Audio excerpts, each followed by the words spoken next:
God is goed. Ja, die woord van die Here sê in Johannes 10 vers 10, die duiwel kom net om te steel, te slag en te verwoes. Dis sy taak, steel, slag en verwoes. Maar hy sê sê Jesus, het gekom dat jy lewe en lewe in oorvloed kan hê.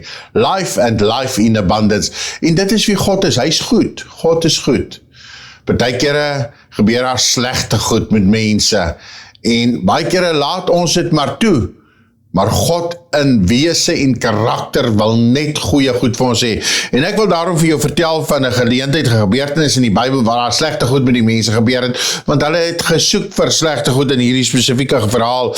Die Bybel sê in Numeri 21:4 van slange. Jene, nou ek kyk nooit na goed wat oor slange gaan nie, dit is net nie, ek wil net nie daarna kyk nie. Ek stel ook nie belang daar nie, ek gaan maar net behoor, as ek so iets sien op sosiale media, dan kyk ek net nie daarna nie. Soos daarom is daar feitelik nooit so iets op my foon nie. Maar die Bybel praat van slange. Hy sê in Numeri 21 vers 4 hierdie woorde, toe hulle van die berg Hor af weg op pad na die Skelfsee was, hulle was op pad see toe, om die land van Edom om te trek, het die siel van die volk op die pad ongeduldig geword. Nou daar was verskriklik baie slange in die woestyn, so sê Deuteronomium, slange en skorpioene, maar toe hulle nou op pad was, toe hulle ongeduldig geword, hulle geïrriteerd geraak. En wanneer jy geïrriteerd of ongeduldig word, dan maak jy foute. En hulle het nou al reeds 'n paar foute gemaak in die woestyn. Jy ken die verhaal van waar hulle God nie geglo het en hom geminag het deur te sê hy kan nog nie in Kanaan inlei nie, en hulle het die volk se harte opstandig gemaak, en die Bybel sê toe moes hulle 40 jaar in die woestyn vertoef. En daarna het hulle weer 'n fout gemaak, die hele volk het opstandig geword, en Korag, Datan en Abiram het 'n rebellie gelei teen Moses en Abiram, of teen Moses en Aaron. Soos hulle dikwels foute gemaak, en hier is nou weer 'n fout wat hulle maak, hulle raak geïrriteerd, ongeduldig op die pad, hulle is moeg vir hulle woestynpad, maar God is vir hulle goed in die woestyn, hy dra hulle deur, en die volk het teen God en teen Moses gespreek, waarom het u ons uit Egipte laat optrek om in die woestyn te sterwe? Soos hulle is negatief, en 'n mens wat negatief is, so 'n mens moet net nie dink dat hy iets van God sal ontvang nie. So 'n dubbelhartige mens, onbestendig in al sy weë, lewe, paaie. Die Bybel sê, hulle het teen Moses en teen God gepraat, waarom het jy ons uit Egipte gebring om te sterwe? Daar's geen brood en geen water nie, ons siel walg van hierdie ellendige kos. Nou, hulle het in die woestyn, dis waar, daar is die water in die woestyn, maar God het vir hulle altyd water gegee. En die kos was manna wat hulle gekry het, dit is die brood van engele. So hulle was bevoorreg om besondere brood te kry. Maar wanneer 'n mens was negatief is, dan sien jy in alle goeie dinge negatiewe goed te raak. Kyk maar 'n bietjie, 'n mens wat positief is, dit gaan met hom altyd goed. As jy hom kry in die dorp, in die winkelrakke, en vra hoe gaan dit, as hy, man, dit gaan goed, ek het geld vir, die Here het my voorsien, ek kan kos koop, en die oorvloed is oral, daai mens het altyd oorvloed, hy is altyd positief, maar die mens wat sê, ek het beter dae gehad, daai mens het gaan altyd sleg met hom, en hierdie mense was negatief gewees, en hulle kla teenoor God, toe stuur die Here, sê jou Bybel, giftige slange onder die volk, wat die volk gebyt het, en baie mense in Israel het gesterwe. En ek het vir myself gesê, kan dit wees dat die Here giftige slange stuur? Kan God dan so iets doen? En waarom dan? En ek het hierdie woordjie stuur gaan opsoek, en dit is shabach in die oorspronklike taal, en dit beteken of God het die slange na hulle toe gedryf, want die woestyn was vol slange. Daai shabach beteken of God het net die slange vrygelaat, of dit kan beteken God het sy hand onttrek. Dis die drie moontlike betekenis van shabach, stuur.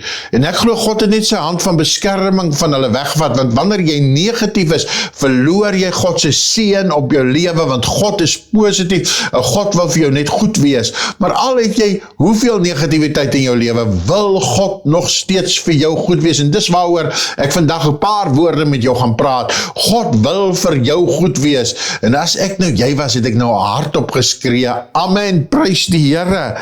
God wil vir jou goed wees, en God se hand van beskerming het van hulle afgewyk, omdat hulle God gewantrou het. Hulle het gesê, U het ons hierheen gebring om te sterwe, en God het jou nie na hierdie plek in jou lewe gebring om sodat jy sterwe nie. Jy's op hierdie punt in jou lewe omdat dit die stepping stone vir jou volgende wonderwerk is. Jy's op hierdie plek van jou lewe omdat God gedagtes van vrede en die onheil oor jou bedink. Jy's op hierdie plek van jou lewe omdat God lewe en lewe in oorvloed vir jou wil gee. God het 'n groot raadsplan met jou lewe. God bedink gedagtes van vrede en nie van onheil nie, om vir jou, ek sê het weer, 'n hoopvolle toekoms te gee. Maar ons moet lewe spreek. En wie hom wat homself 'n vyand van God maak, om teen God te praat, om teen God te spreek. Dood en lewe is in die mag van jou tong, en as jy jou tong gebruik, jy gaan kry wat jy met jou tong sê.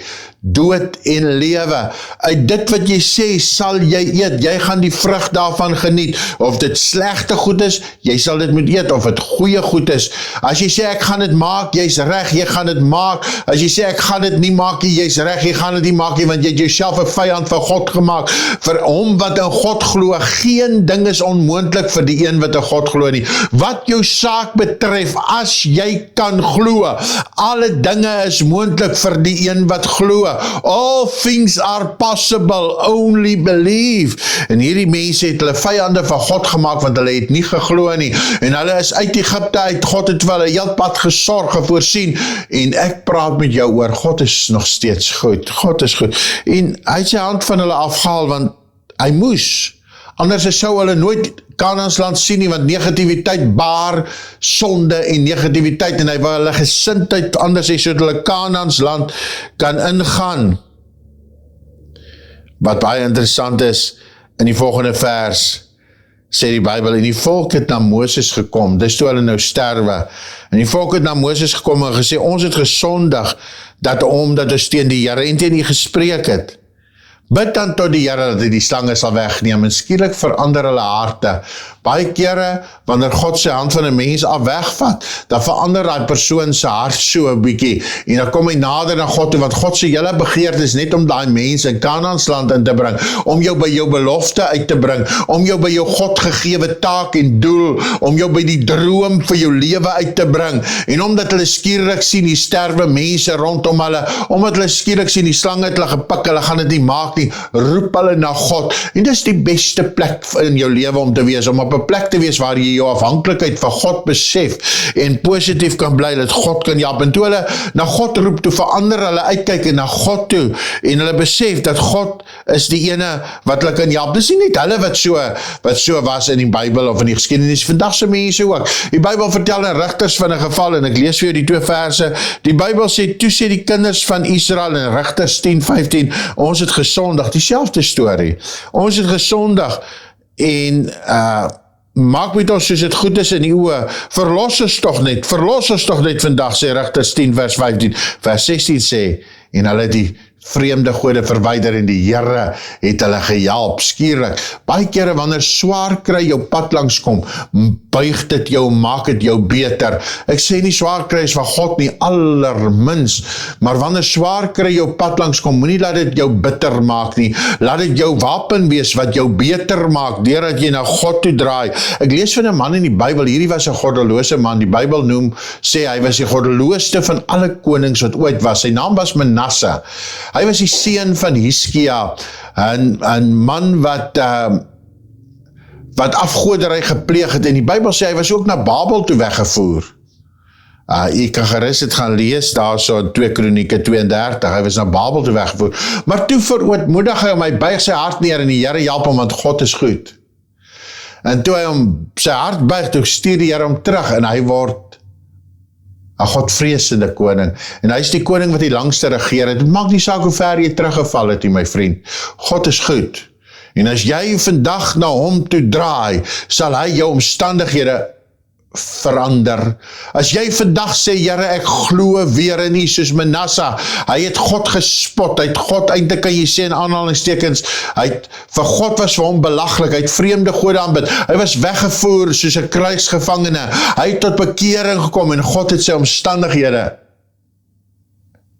want hy het sy hart vir die Here gegee, en hy word die langsdienende koning in die hele geskiedenis van Israel. Terug by hierdie verhaaltjie, hierdie groot verhaal waar hulle deur slange gepik is. Jy wonder seker wat het toe met hulle gebeur. Hulle het dan nou gesê, bid vir ons, jy's reg, God het hulle omstandighede verander. Toe sê die Here vir hulle, maak vir jou 'n giftige slang, sê die Here vir Moses, van koper. Maak vir jou 'n koperslang, wat soos hierdie adders in hulle lyk. Maak vir jou 'n beeld van hierdie giftige slang. Sit dit op 'n paal, dan sal elkeen wat gebyt is en daarna kyk, sal lewe. Wat 'n vreemde ding om te doen. Maak 'n koperslang, ek wil nie eens na 'n slang op 'n prentjie kyk nie, vir die groen ouens nou, kom verdra my maar hulle sit toe die slang hier op 'n paal, en elkeen wat na die slang kyk, as hy gebyt is, sal lewe, hy sal nie sterwe. Nou sien ek hoe lê die mense siek in hulle tente, die een wat nog nie gepik is, die sleep die ander een uit, dat hy net daar ver op die paal kan kyk, en as hy na die slang kyk, dan lewe hy. Daai kyk beteken to look attentively. Hy kyk beteken to look with expectancy, om verwagtend en gelowig te kyk na die slang op die paal. En elkeen wat kyk sal lewe. Toe het Moses 'n koperslang gemaak en dit op 'n paal gesit. En as die slang iemand gebyt het, sê die Bybel in Numeri 21 vers 9, as die slang iemand gebyt het, 'n slang, en hy kyk na die koperslang, het hy in die lewe gebly. Maar die ou wat gesê het, ag, ek gaan nie kyk nie, het gesterwe. Nou, wat so vreemde symbool is dit hierdie? Die Bybel haal dit aan, om vir ons te sê hoe goed God is. Hy wil hierdie mense help, en die Bybel haal dit aan in die Nuwe Testament, en hy bring dit direk na jou voordeur toe, en na my huis toe, direk. Hy sit dit reg voor ons neer in Johannes 3, en ek gaan dit nou vir jou lees, hoe die antwoord van God se goedheid voor jou neergesit is. Hy sê in Johannes 3 vers 14, jy almal ken mos nou Johannes 3 vers 16 wat sê, so lief het God die wêreld gehad, maar vers 14 en 15 sê, soos Moses die slang in die woestyn opgelig het, verhoog het, daai koperslang, so moet die seun van die mens verhoog word. Sien jy die prentjie? Die slang word opgelig, die seun van die mens word ook op 'n paal, op 'n houtkruis opgelig. Hy sê, soos Moses die slang in die woestyn opgelig het, so moet ook die seun van die mens, dis Jesus, opgelig word, verhoog word, sodat, wat is die rede daarvan? Elkeen wat in hom glo nie verlore mag gaan nie, maar die ewige lewe kan hê. Dis wat die Bybel sê, as jy attentively, expectantly, with a gaze, attentively, expectantly, as jy kyk met verwagting, aandagtiglik na Jesus, sal jy dit maak. Wat jou omstandighede mag wees, hoe ver jy ook al verlore is, of jy in drank of jy in alkohol of dwelms verval het, of jy in prostitusie verval het, en of jy verval het in pleinweg net negativiteit, of jy verval het in verslawing aan pornografie, of jy verval het net eenvoudig in kerkloosheid, wat jou situasie ook al mag wees, as jy aandagtiglik met geloof en verwagting na die kruis van Jesus gaan kyk, dan sal jy lewe, want hy sal jou omstandighede verander. Almal het gesondig, sê Romeine 3:23. Almal. Die Bybel sê almal. Almal. Waarin jy skuldig is, weet jy, en partykeer jy alleen, maar die Bybel sê almal het gesondig. En dit ontbreek hulle nou aan die teenwoordigheid, aan die glorie van God, aan die ewige genade, dit ontbreek hulle aan die heerlikheid van God. Almal het gesondig, sê die Bybel in Romeine 3:23, en dit ontbreek hulle aan die heerlikheid van God, maar hulle word sonder verdienste, sonder dat jy dit verdien. Want niemand verdien genade, nie sonder dat jy het verdien, word hulle deur sy genade geregverdig, sonder verdienste geregverdig deur die verlossing wat Jesus het. As jy na die kruis gaan kyk vandag, en jy sê, Here, help my, soos wat hierdie mense gestruikel en geval het, en gesê het, bid vir ons. As jy in daardie kategorie vandag is, en jy sit jou oog op Jesus, dan sal hy jou omstandighede, as jy maar net. Vriende, vandag is die uitnodiging duidelik. Ek wil vir elkeen bid wat God nodig het, want God is goed en klaar. Maak nie saak hoe ver jy teruggeval het, die duiwel wil hê, jy moet vernietig word. Volgende keer weer met jou hieroor praat, 'n bietjie verder oor God se goedheid. Moet dit nie mis nie. Die duiwel wil hê, jy moet vernietig word. Dit is sy uitgangspunt, Johannes 10:10, hy het gekom sodat jy, om jou te slag en te verwoes, om jou dood te maak, maar Jesus wil jou lewe en lewe in oorvloed gee. God wil jou omstandighede, maar jy moet glo. Jy moet eenvoudig, soos in die geval van Moses, na die kruis kyk. Nou, hoekom word Jesus met 'n koperslang vergelyk? Want hy het sonde geword. Lees jy nie, en het jy dan nie geweet dat hulle die gif van 'n slang gebruik as 'n teenmiddel, as 'n antidote, as 'n teenmiddel vir iemand wat met 'n slang gepik is, deur 'n slang gepik is, gebruik hulle slanggif om hom gesond te kry, as 'n teengif. En Jesus het gesê, ek sal daardie teengif word. Ek sal die sonde van die wêreld op my vat. Ek sal sonde word, sodat julle geregtigheid kan word. Dit is 'n skrif wat ek nou aanhaal, vir u wat wonder. Hy sê, ek sal sonde word, sodat jy geregtigheid vrygespreek kan word. God wil jou help vandag. En hy sê, as jy maar net na my toe kom. Die Bybel sê, Matteus 12, kom na my toe, vers 28, almal wat vermoeid en belas is, en ek sal jou rus gee. Kom na my toe. Kom na my toe, en ek sal jou rus gee. Daar's niks meer wat God graag wil doen, as om jou te help, as om jou by hom te hê, om jou rus te gee. Matteus 11 vers 28, kom na my toe almal wat vermoeid en belas is. Almal. Kom, sê Jesus. Ja, jy wat daar sit en na hierdie program kyk, moedeloos. Daar's 'n vrou wat ook na hierdie program kyk, jy traan in jou oë want jy's moedeloos plat geslaan. God sê, kom. Ek sien jou sit op jou bank. God sê, kom na my toe almal wat vermoeid, moeg is, vermoeid en belas. Ek sal jou rus gee. Maar jy moet na Jesus toe kom, soos ons gesing het, kom kniel by die kruis. Jy moet jou aandag op die kruis sit, dat Jesus het die gif geword, die teengif, sodat jy gered word. Jesus is gekruisig. Nou gaan ek jou 'n oomblik gee, om jou oë te sluit, as jy op 'n plek is waar jy dit kan doen, of om net te fokus op die kruis. Kom ons bid saam. Haal jou oë van jou sonde af, vir 'n oomblik. Van jou verlorendheid. Sit jou oë op die kruis. Sien hom hang en sterf vir jou. Sien daar hoe hy gekruisig is, hoe die kruis agter hom, hoe sy arms op die kruis vasgespijker is. Sien hoe die doringkroon in sy kop ingedruk is en die bloed oor sy gesig loop. Sien hoe hy geslaan is tot pulp, kan mens maar eintlik sê. Onherkenbaar. Sien die gat in sy sy. Sien hoe stukke van sy baard uitgepluk is. Sien die verskriklike veragting en skande waardeur hy is. Die skere in sy liggaam, hoe hy geslaan is met die kats, die gat in sy sy. En dan hoor jy die woorde, kom na my toe. Almal wat vermoeid en belas is. Ek sal jou rus gee, ek sal jou vrymaak van pornografie, van sonde, van haat. En dan op daai oomblik sê jy net, Here help.